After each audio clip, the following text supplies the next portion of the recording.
And we're going to be going into this game momentarily. It's going to start with AlaStOr versus Titan on Habitation Station. I think, honestly, we're just ready to kick it off right now, so let's make that happen. That is the wrong button. Let's try... Nope. Oh, great. That's nice. My key bindings didn't save. Okay, one moment. Jeez. Okay. There we go. XSplit is now playing ball. Wonderful. Welcome to Habitation Station. My apologies for that. I'll have a look at the hotkeys a little bit later. It's my pleasure to present to you, from Spain, it is Team Vega's AlaStOr versus his opponent to the northwest position. In the red trunks playing Protoss for Team Russia, it is Roxkiss Titan. And the first map's actually going to be Habitation Station. That could be... This is a relatively new map. It just got it at, I believe its first competitive matches were the Red Bull LAN, and it's just gotten added to the ladder pool pretty recently. Yeah. There's been a couple of famous PvZs on it already. The SOS vs Scarlet game where he just rushed to 3-base Tempest because 3 bases are so close, plus you get a gold base, you can actually use the Tempest range to defend everything at once.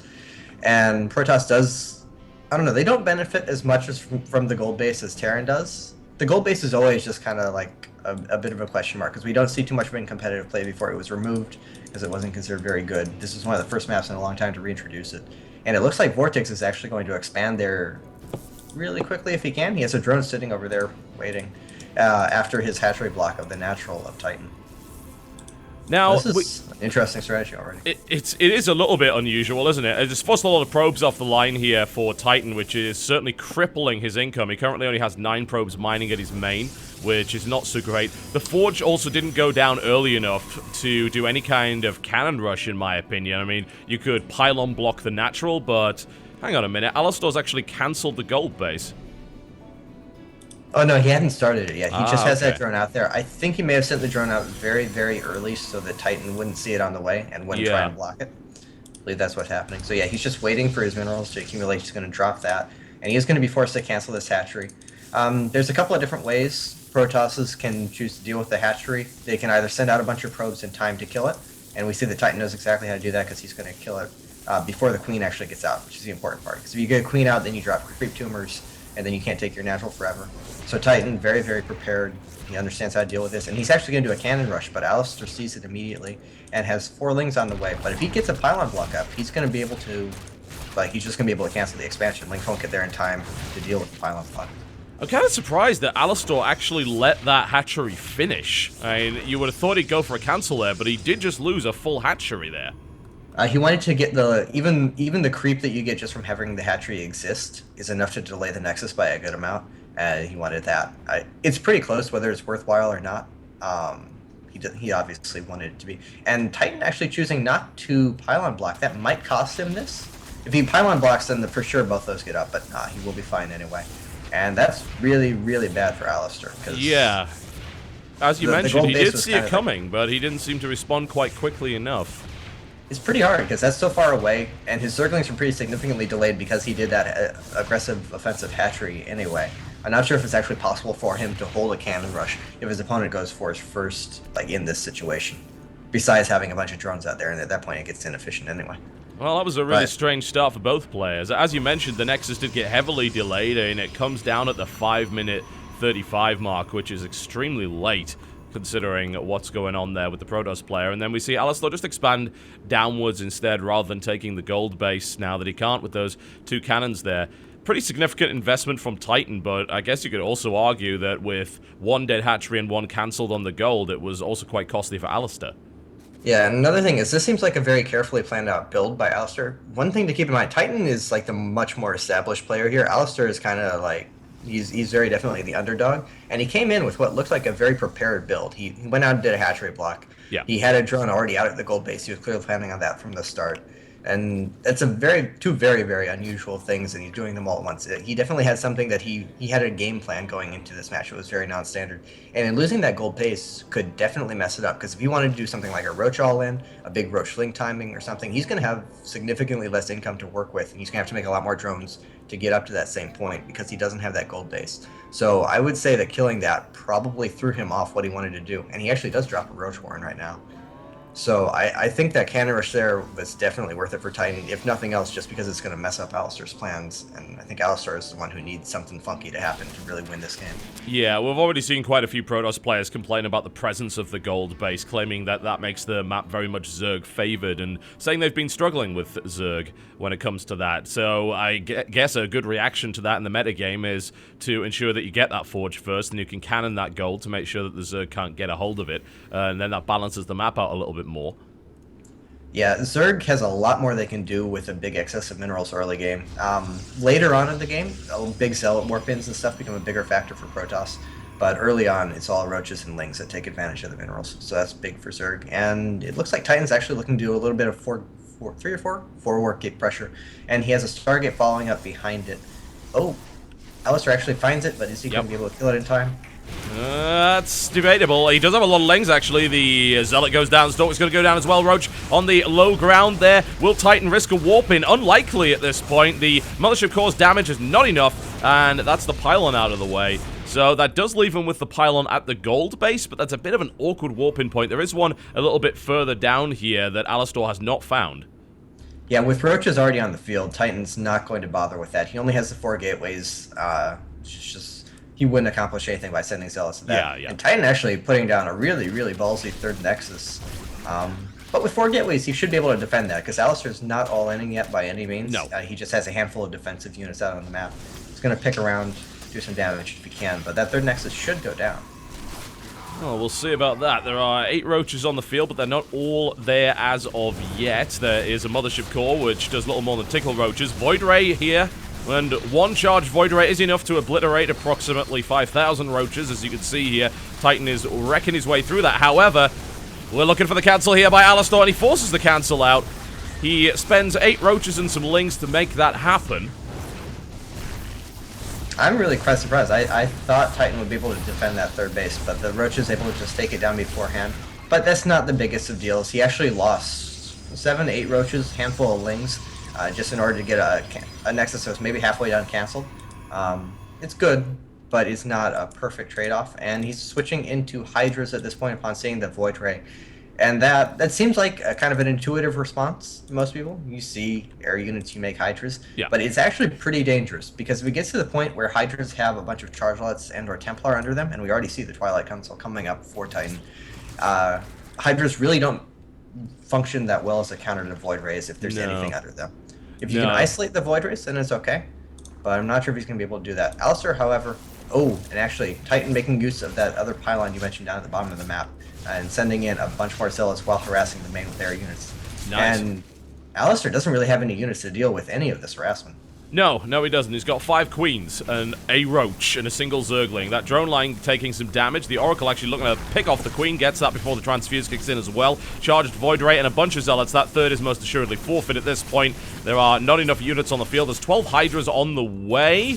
And, of course, Titan should be able to pop that third without too much of a problem. And he does so as the level 1 ground armor complete, so those Queens are not going to do anything whatsoever to those Zealots. He knows that. Titan can very safely pull back. And also, a couple of workers killed here and there by Titan on the way. So, AlaStOr looking at a significant economic disadvantage. The last thing you want to be doing when you're building a bunch of Hydralisks is only be on 2 bases and 4 gas. Yeah, at this point, I'm not sure, but I don't know. I really feel like he's going to have to all in. I don't think there's any way he can try and make an economic comeback. Titan already has his third base running. He's going for a pretty late game oriented attack. He's putting up his second and third Stargates to get that Void Ray production going. And it felt like AlaStOr was already looking for a timing. He hadn't taken the 6th gas at his third base. Generally, if you're making Hydras and heading for a macro game, you get every gas you can immediately. So I feel like he was looking for a timing. Although he's getting a bunch of extra upgrades. He's replacing that third hatchery.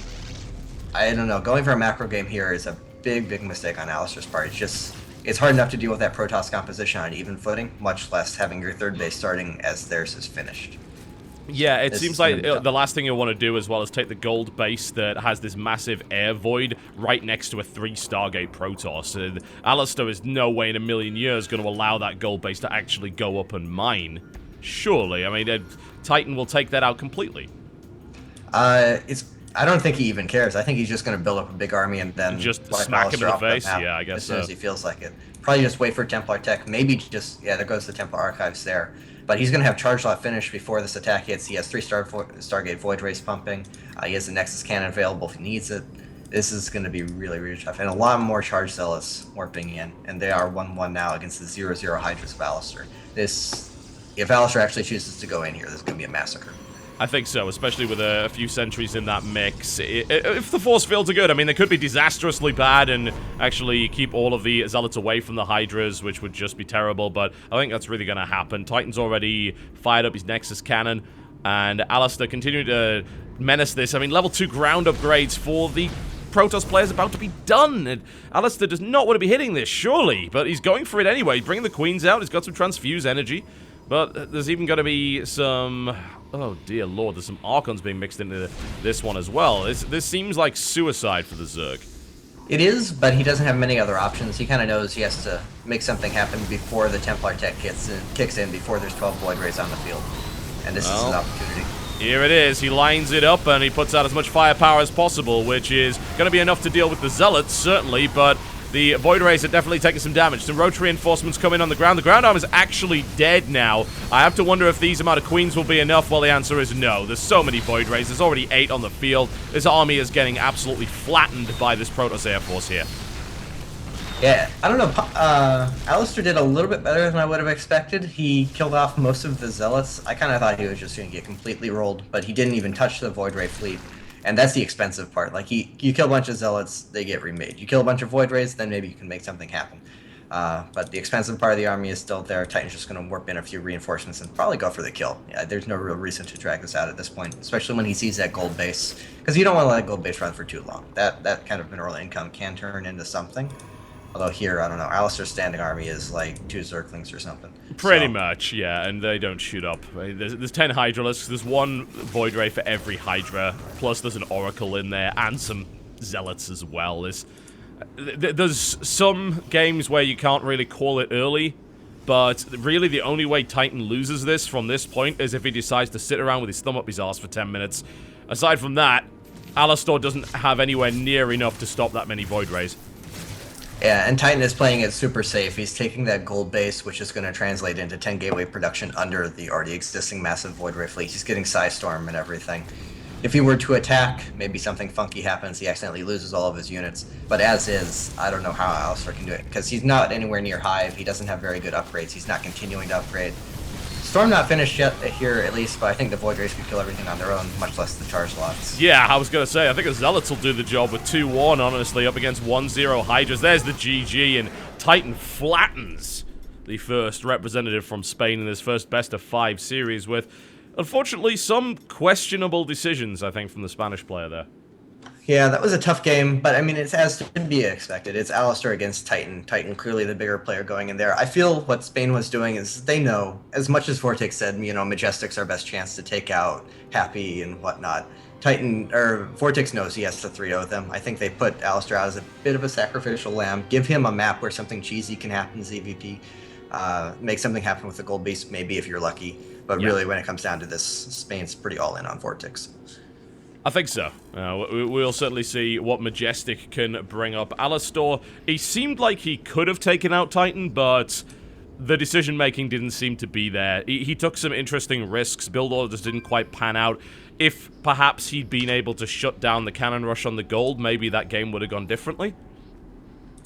Yeah, but I mean, credit to Titan. He recognized exactly what was going on. He knew exactly how to deal with the aggressive hatchery. He brought down the perfect amount of probes. He got that down just in time. And then he recognized just that with all AlaStOr had built 2 hatcheries and was taking an expansion that was really far away from his main. And Titan just knew that, like, he didn't even bother pylon blocking. He knew exactly how long he had to get the cannons up, and he knew that the cannon rush was going to be successful in that situation.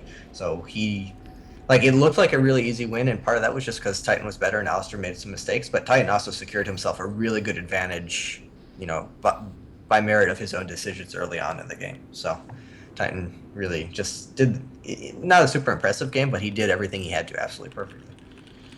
Yeah, I would agree with that. Titan really didn't make any mistakes in that game whatsoever, and really didn't have to do much either. Aside from the cannons, he just waited for the Zerg to throw the army right at him, shut it down quite easily, and that, as they say, was that. So that leaves Spain down 1 game in this best-of-5 series. Now, we should, of course, point out, if we have a quick look at the bracket there, we haven't updated the scores, unfortunately, we actually can't do that at the moment. I'll see if we can sort that out later. That there is, in fact, another round after that. So even if I recall correctly, actually never. Yeah, I mean, we've got to have a situation where I suppose Spain would just go out directly after that. I do not believe. Well, we have an elimination round. Wait, it's not a double win? I kind of just assumed it was... Yeah, I actually assumed it was as well. The bracket is a little confusing. I'm going to actually have to have another look at that. My apologies. We actually got that bracket kind of at the last minute, and I was looking at it, and it doesn't actually make a huge degree of sense. So I'll have another check on Liquipedia just to confirm exactly what's going on with that. But one way or the other, what we can say is that if the Russian team continues to roll along like this, then they shouldn't have any problems whatsoever. I think VortiX will be their stumbling block, but I'm going to be honest. I mean, look at the rest of the Russian team. I'd say anyone on that team can take VortiX on a good day. Yeah, Happy's TVZ. Oh god, we have to watch Happy's TVZ. I hope he's not still playing mech. Oh no. I just thought of that. But anyway, a Titan... Oh god. At least back in Wings of Liberty, Titan was known as a PvZ master. He was basically the only Protoss in Europe who could actually beat Stefano during Stefano's prime.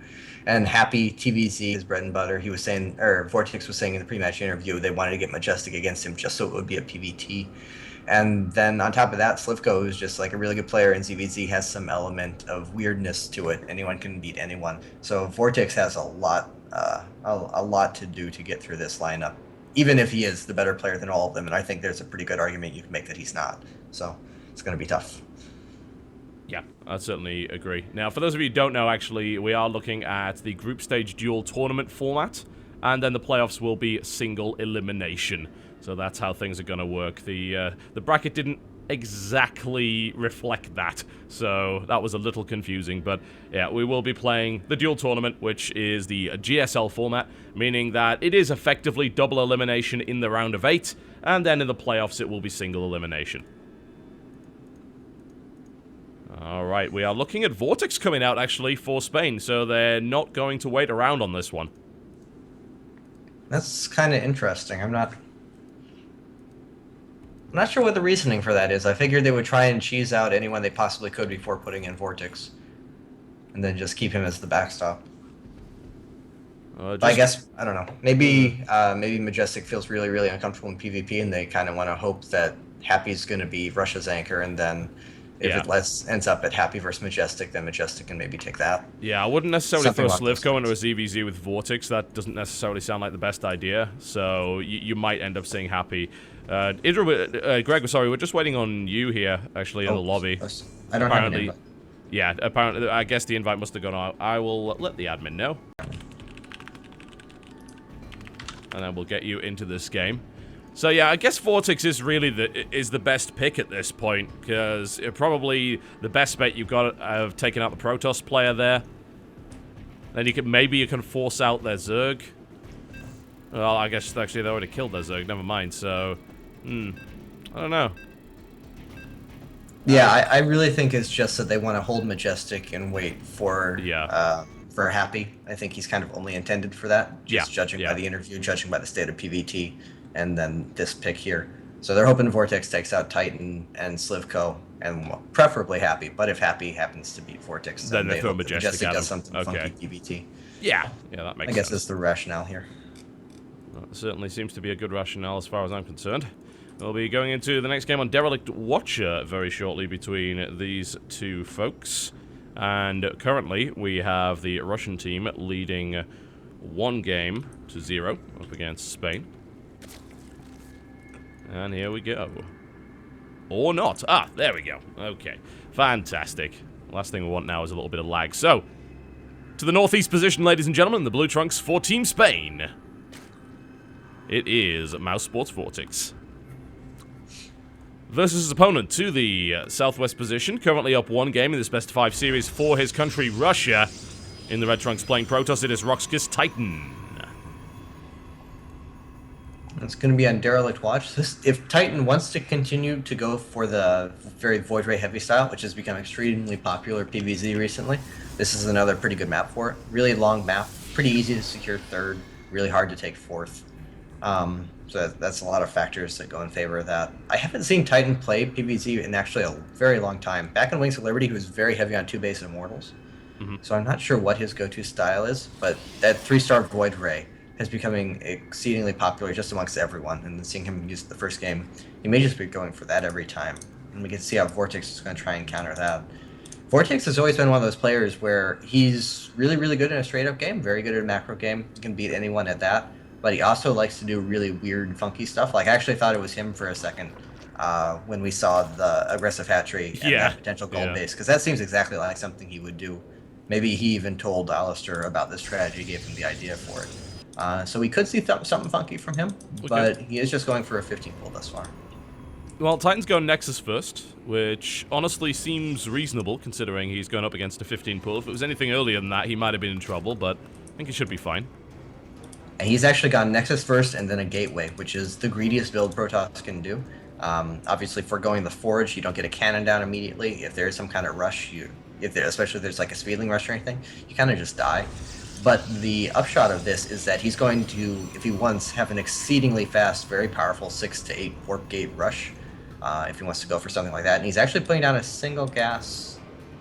Now, he is going to go for a double gas early on, so it's not going to be like some silly, silly fast rush. But this does give you access to both, basically the economy of a Nexus First expansion, plus almost the warp gate timing of a Gateway expansion. And VortiX is playing very, very safe with that pool first, and he's not scouting this, which means he's not going to have a great economic opening. He's not going to know what's coming at him. If he just takes a 3rd hatchery without taking his gas, as he is, he's not going to have speed lane. So if Titan actually does choose to turn this into a very quick rush, it's going to be really, really hard for VortiX to hold it just based off of his build order.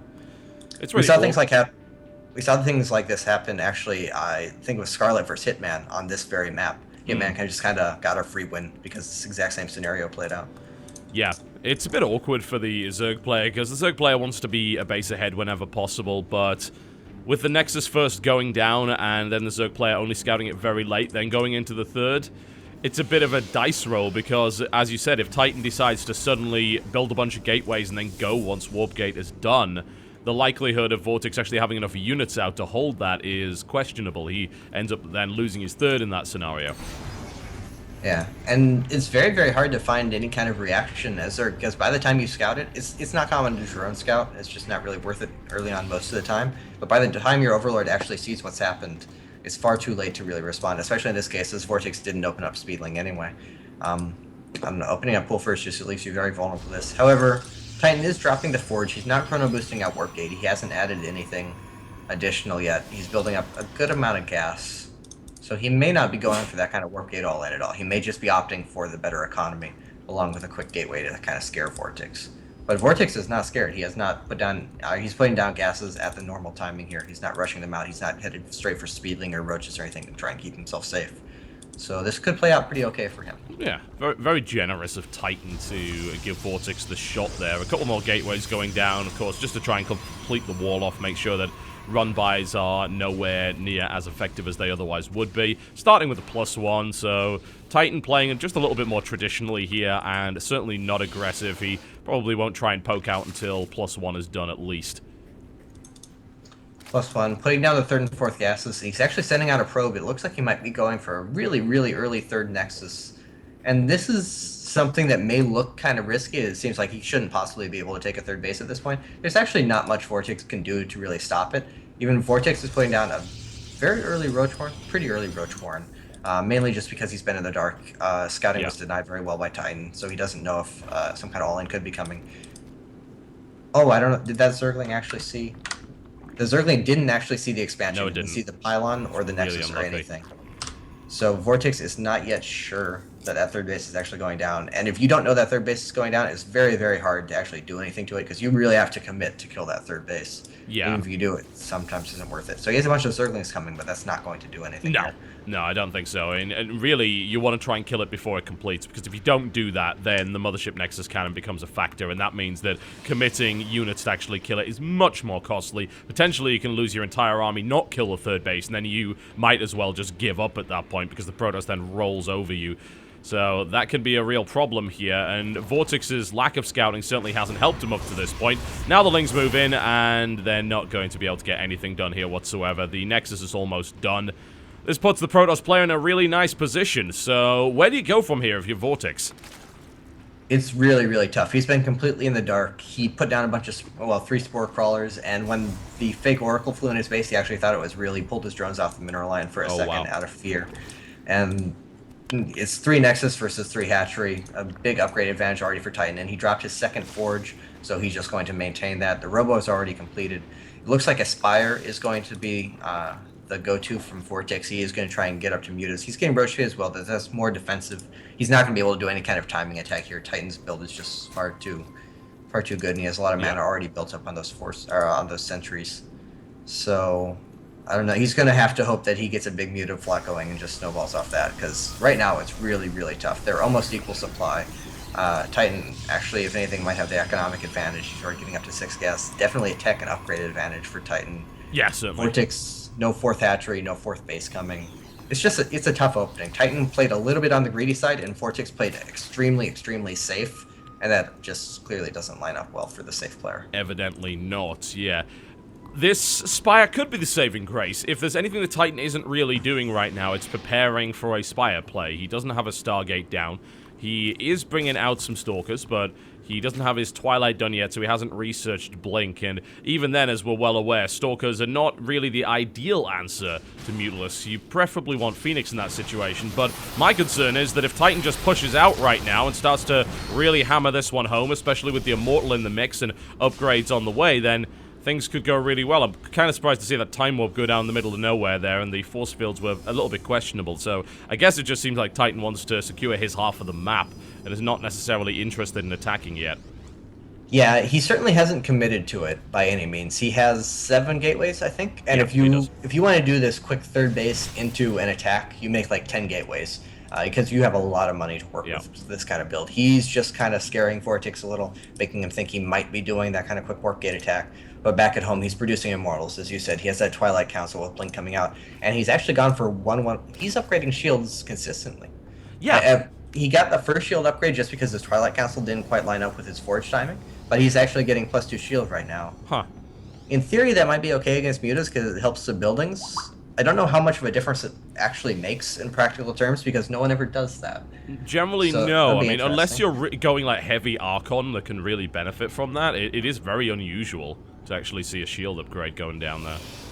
Very, very unusual. And Titan seems somewhat aware that Mutas might be happening. He has Stalkers in his main. No cannons up anywhere yet. His third base is completely exposed. However, he does have Blink on the way. And it's actually just going to be a frontal assault from VortiX, and this is a terrible idea.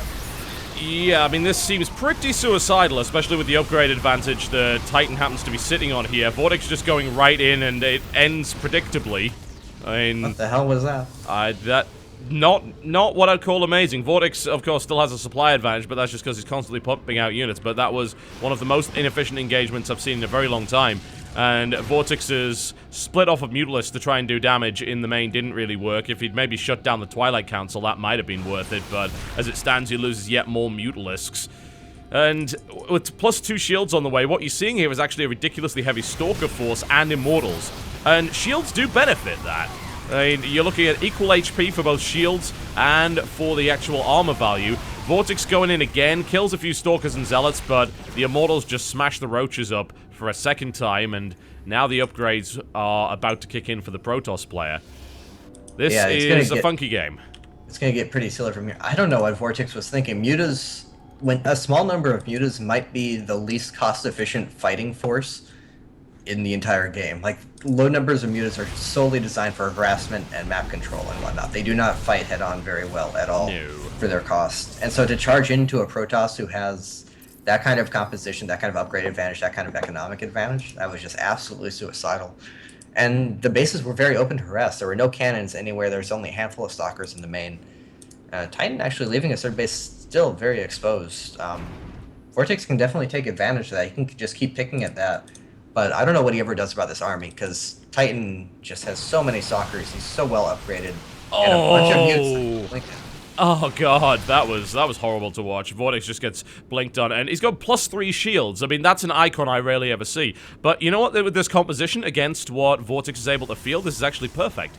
Because if you think about it, well, he's hardly going to throw roaches against that many stalkers and immortals. So it's like, oh, I'll get some lings out. Oh, well, that won't work, because he's got +2 armor on the shields and +2 armor on the armor. You can't really throw mutalisks at that unupgraded either, because they die too fast. Massive ling run by, actually. Surprised Titan allowed that in. And suddenly the natural is going to get absolutely wrecked here, but I have a feeling that Titan just wants to end the game. Yeah, I don't know. It was pretty clear that VortiX was going to be forced to go for a base race here. There was no way he was ever going to touch that army. As you said, with upgrades in both the armor and the shields, there's no way those units ever die to mutiling. So I'm surprised Titan wasn't more prepared for that. He's been playing a little bit sloppy. He has no cannons at all against muta harass. He's either a little bit sloppy, or his plan was always just get a bunch of units and go kill him when he tries to kill you. But base racing against mutas is always pretty dangerous, even if you are quite ahead. It's a lot of mobility, and there's a lot of lings and roaches in that base as well. I'm actually kind of surprised that Titan went for the full-on base race. He could have at least stopped the run-by in the natural, even with just leaving a single sentry behind. No cannons, as you said. The firepower in the Protoss army is massive, but I'm a little concerned, perhaps, about what happens if the mobility of the Mutalisks allows him to get around here. So I guess we're going to see what's going on. The Lings are trying to go after the probes, and they're going to eventually be able to kill them. However, the +2 shields are actually keeping them alive. So I guess the genius here is very much Titan. But the 24 Mutalisks against 50 +2/+2/+1 Stalkers, and +3 ground weapon coming in. This is really, really strange. It's not the kind of situation you usually see, but Titan has enough firepower to very easily destroy all of these bases here. I think VortiX is probably horribly dead, but it's hard to say, because everything for Titan is gone now. The probes are with the army. Titan has a bit of money to rebuild, though. He can actually build 2 Nexus with the amount of money he's got. The Lings and the Mutas come in, actually, and they managed to catch most of those Stalkers off guard, and VortiX is going to be able to get a preferential trade here. So Titan ends up losing 11 Stalkers in that fight, and VortiX keeps almost all of his Mutalisks alive. Yeah, if that happens maybe 2 or 3 more times, maybe VortiX has a chance. Yeah. But Titan has to mess up pretty bad. He has his own Nexus coming up. VortiX is down to 2 naked hatcheries. It doesn't have really anything to back it up besides that meter count. I don't know. If VortiX wants any chance at all here, it's purely going to be through like elimination race. Yeah. Like Titan gets impatient and tries to go for a hatchery across the map with half his army, loses that kind of thing. But that does happen. Protosses make that kind of judgment call and make it wrong very, very frequently. That's why this muted style into base race is so popular in ZBP. Yeah. +3 cancelled there. It was never running it to begin with because the pylon power was down. VortiX is going to clean up the remaining Protoss buildings with his Roaches, Lings, and Mutas across the map. But that does not answer the quandary of this Nexus here that has been guarded by 37 Stalkers, 2 Immortals, and a bunch of +2 Shields probes, which are far more dangerous than you might expect. And he's going to be able to mine here as well, so you just throw down a bunch of cannons and say, come at me, and then we sit here for the next 20 minutes being horribly bored. Yeah, that's the big thing, because VortiX now, Titan doesn't actually know this for sure, but VortiX actually doesn't have a mining base now. His one remaining hatchery is nowhere near a mineral line, and he does not have the money to actually rebuild a hatchery. Yep. So what he has is what he has for a really, really, really long time. And Titan does have a mining base, so he's just going to be getting stronger and stronger, and his army already beats... You know, his army isn't quite as scary, but with the upgrades, his army already beats VortiX. It does. Head on. So if Titan just sits on this Nexus and defends it, he can't possibly lose. But the thing is, he doesn't know that VortiX doesn't have a mining base. So maybe he gets impatient, maybe he gets scared, and he tries to attack and exposes himself to that. Possibly. That's the one way VortiX can still win. Drones are on the way. VortiX is going to engage in some long-distance mining of what's left of the main, which is not too much. VortiX is also looking to try and engage here, which is very, very risky. There's nowhere that the Mutalisk can actually run to if he gets trapped here. So I'm a little bit worried about him engaging here. He's looking to try and go to the minimal line, instantly gets blinked on, and actually, what on earth he is... I think he's actually just giving this up at this point. Yeah. Yeah, he's doomed now. He engages directly against this, which is absolutely not going to work. There's twice as many Stalkers with upgrades as there are Mutalisks, and that's the GG. And this is looking very likely to be an all-kill right here for Russia. This is... Oh, I mean, it's ugly. I mean, VortiX was their best chance of breaking Titan, and, well, now it comes down to Majestic in a PvP, then up against Happy, and then up against sLivko in any order that Russia chooses. Yeah, that means they get to pick their maps, and for multiple different matchups, for actually all of the matchups, and I don't know, that's just going to be terrible. That was really surprisingly bad from VortiX. I don't know what he was thinking with that frontal attack, because... He's a very, very smart player. And there were no Phoenix anywhere out or anywhere on the way from Titan, so he was guaranteed to be able to force that base race situation if he just like keeps his mutas alive, goes for harassment, gets his 4th and 5th bases up. Then he does the same thing except without wasting a bunch of units in the first place. He definitely has a very good shot to win that game, even with the unfavorable openings. I have no idea why he went for that frontal attack. It was just suicidal. Yeah, I'm not 100% sure. I don't really have too much of an explanation for that one. It seemed a tad suicidal. I don't have any logic. I would love to say, hey, maybe, you know, there was just a misunderstanding there and he thought this and that, but I think almost in any situation, if you engage like that, you're going to take a huge amount of losses. So I don't really know why he did that, but... If you're very, very ahead early on, you can do it. Dongregu's CVP basically just used to be entirely... He macroed better than everyone, so he would just do that, except he would have plus 50 supply, literally plus 50 supply when that attack happened, whereas, I'm not sure, but it feels like VortiX was maybe plus 20, plus 30 without a lot of lings, so the Roaches were just wasted supply against the Immortals and the Stalkers. So, I mean, it can happen, but it never ever should. It's purely if you have an advantage, and if anything, Titan had the advantage from the early game. He had the much better... he got away with being much greedier early on than VortiX did, so that was just not good.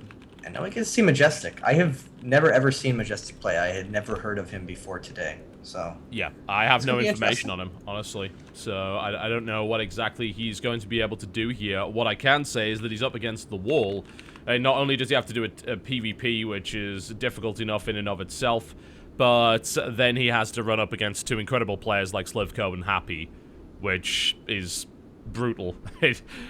I have a feeling that Spain may very well be losing their first match in this dual tournament format, so it's unfortunate, but they really needed VortiX to carry there, and you know, knocking out Titan earlier would have been helpful, but without allowing that to happen, Spain's in a lot of trouble here. It certainly is. I kind of hope Majestic somehow manages to beat Titan just because I want to see sLivko again. sLivko, we haven't heard anything about him for the last, like, year. But I remember the first time I saw him play at a Home Story Cup, I actually liked him quite a bit. He's like a really friendly, nice guy, and he was actually a very good player. Yeah, he actually was. He had a couple of high finishes, didn't he? So he did pretty well there. For a couple of lands in a row. Yeah. And I don't know, then he just kind of disappeared. I'm not sure if he still plays actively, if he's just been hiding out in Europe. I don't know if he's even in WCS or anything. So I hope we get to see him play at least once or twice today. I'm sure in Russia versus Poland, we'll get to see everyone. I think so. Russia versus Poland sounds like one of the more balanced matchups of the day, I feel. That could actually go either way. Especially since we have Demaga back in form by the looks of it. He actually won an event yesterday. Oh, which event? He won against, I believe it was Baby Knight in the finals, and I'm just double-checking what the name of the cup was. It had some very strange name. Let me just double-check that one. But he did pick it up, I think, in a fairly close 4-3 series. It was the Esports Venture Cup. He was able to win there. Demaga's the kind of player you can never, ever count out. Like, he's been around since the very first day of the beta, and he's been a tournament contender the entire time. And sometimes he'll just have terrible performances, like something won't be right, or he'll make some funny decisions, or he'll just be off for the day, and he'll look terrible. And then other days he randomly shows up and he's world-class. And it's been like that the entire time that he's been playing Starcraft 2. What actually surprised me is that his run through this cup was quite the thing. He actually beat Hero Marine, who's had a lot of hype behind him lately. He 2-0'd Baby Knight in his group. He went through his group 4-1, which was very impressive. And then he 3-2's Daishi, 3-1's Target, and then 4-3's Baby Knight, which is not a bad run. No, not at all. There's some strong players in there. That is very, very true. So, well, the clan tag for Giants is GG, which might be quite appropriate here for Spain, because Titan is looking unstoppable at the moment. With VortiX out of the picture, it comes down to Majestic's PvP skill, and then his everything else skill. He does have to play every matchup to win here, so if he manages to somehow pull this out, that's going to be incredibly impressive. Especially because the PvZs and PvTs will both... I believe... Is it loser choice map? It usually is in this kind of situation. I believe so, as far as I'm aware. He will probably have to play PvZ and PvT on his opponent's map choices. So, yeah. He has a very, very long road ahead of him. Yeah, you're not kidding on that one. Jeez, that is a ridiculously tough time. We'll see. No, it's a possibility he wins the PvP, but it would be his ultimate breakout performance, I think, if he was able to beat the other two. Because they're no slouches. If anything, I would give him the best odds in the PvP, just because lots of funny stuff can happen in PvP. Yeah. There's always a good chance to get lucky, and there's no pretending. He's clearly the inferior player in all three of these matchups. But they didn't even want to put him out for the PvP. I think if he liked PvP, if they liked him in PvP, they would have put him out against Titan before having to risk VortiX against him. Yeah. So the fact that they held him for last, I don't think he's super confident in PvP. It's not a great vote of confidence from the team captain, is it? I mean, that's... No. If you put someone out last like that against the first player, I don't know, it's looking a bit grim for Spain, let's just put it that way. So we'll see how they can do in this, but this is looking very, very likely that it's going to be a complete shutout here from the Russian team. I guess we are about to find out momentarily as we go in this game right here. Russia versus Spain here on Frost. The last man standing for the Spanish team. In the Blue Trunks playing Protoss to the southwest position, it is Giants Majestic. Versus his opponent to the full-on cross position of Frost, so this could go on for a little while, but it is a PvP, so maybe not. To the northeast position, in the Red Trunks playing for Team Russia, who is on the verge of an all-kill. It is a Roxkiss Titan. Well, if it is loser pick, the Majestic has gone into this choosing Frost, which is the one big 4-player map in the pool. So maybe, because obviously on a big 4-player map, it's very hard to scout your opponent. There's long scouting distances. There's 4 different positions, so you don't know where they are immediately. Maybe he's going to try and do something weird and cheesy, hope it doesn't get scouted. I don't know. I'm just not sure what he can actually do to make it's just such an intimidating feat to have to go up against these 3 players in a row as a pretty much complete unknown. But he's actually going out and scouting immediately, so he wants to get a look at his opponent, whereas Titan just playing very conservatively, gateway on 11, then just stay in his base, not bothering to scout, which is pretty common on a 4-player map. A lot of players don't even want to make the investment, given that you're not going to find your opponent early on 2/3 of the time. And quick double gas from Majestic, still sticking on the single gas for Titan. I have no idea how this is going to go, honestly. I've never seen Majestic play, much less a PvP. Titan's been looking really, really good, but of course, again, it's a PvP matchup. It can be a bit coin flippy at the best of times, and it depends, I suppose, what both of these guys decide to do in terms of builds. That double gas with the 2 workers for Majestic versus the 1 gas for Titan with the 3 workers. Not a huge difference between the two, although it does mean Titan's got his Cyber Core up slightly earlier. Sticking on the 1 gas, I'm not sure if that actually means he has to be going for a 4-gate or not. I am very, very underexperienced. If it was Wings of Liberty, it would absolutely be a 4-gate from this position on 1 gas with 3 probes in it. But yeah, he is chrono boosting it out immediately and sticking on 1 gas. That has to be some kind of gateway rush, but Majestic actually scouts it right away. And on a big 4-player map like this, things like this tend to be very much so, you're not going to scout me, so I'm going to do this cheese that isn't really a high percentage kind of thing. Like, it does not seem like this is supposed to work on here. There's a very long rush distance. The Stalkers and Zealous won't get there very quickly to defend his forward pylon. And it's a very tight, small, defensible ramp, so he's going to be able to deal with that quite easily. Majestic scouting this, I think, is a very, very big deal. And we do see the 3 gateways coming down, so it's definitely going to be a 4-gate from Titan. I don't know. This is weird. I don't know why he's bothering to do this. Maybe he's just like, oh, I already took out 2 players. I'm just gonna cheese. Just gonna do it. Yeah. You guys take care of it. Pretty much. I mean, there's a possibility of that. Titan was took a huge risk as well, sending his probe into the main, considering that was the only probe out on the map, and this is, as you said, a gigantic map. So if he'd actually lost that probe, that would have delayed the rush significantly and made it a hell of a lot less effective. We've got Majestic building 2 Stalkers at a time, which is absolutely a solid response to this initially, if he can do the damage. And he's even got his Mothership Core out as well, so Titan now going for the very aggressive pylon. We could just see it end right here, one way or the other. Majestic already has the edge, and without a warp in, Titan's already almost lost that Zealot in the process. That looks like that pylon is going to finish, though. We are going to see a warp in coming in from the Russian player, surely, or not? There it is, okay. He's just waiting on the gateways. I don't Majestic has the edge for a second, but the whole point of going the 2 gateways and the Stalkers is to get map control, prevent the pylons from going down. Because right now he's running on 2 gateways against 4 gateways, and he actually isn't going to use the Nexus cannon. He lost the Mothership Core too quickly. And he's just down 2 gateways of production now, plus down his Stalker count. Majestic kind of just didn't. He's fallen to pieces. He gets a nice probe surround and kills a good number of Stalkers, but the 4-gate continues against the 2-gate here, and you absolutely called it in terms of that. The 2 Stalkers at once kind of production is to stop the pylons from going down in the first place. And that just didn't happen. And that was a very, very short 3-0 there. Russia stomps all over Spain. That was kind of depressing. Majestic was in, that's like the best possible scenario. He scouted a cheese that's very, very much so kind of a silly all-in for the map, for the situation and everything. He had every opportunity to defend it. He either chrono boosts to Stalkers out, he gets, I don't know, that was just not a good choice because it's such a big map, it's such an open map. There's so many places the pylon could be. The chances of you actually denying the pylons and the probes completely is pretty low. If he just gets sentries out, just plays defensively, just holds on, then he has a very big advantage going forward. He can just work off of that. Oh no, that was an odd choice by him. Really.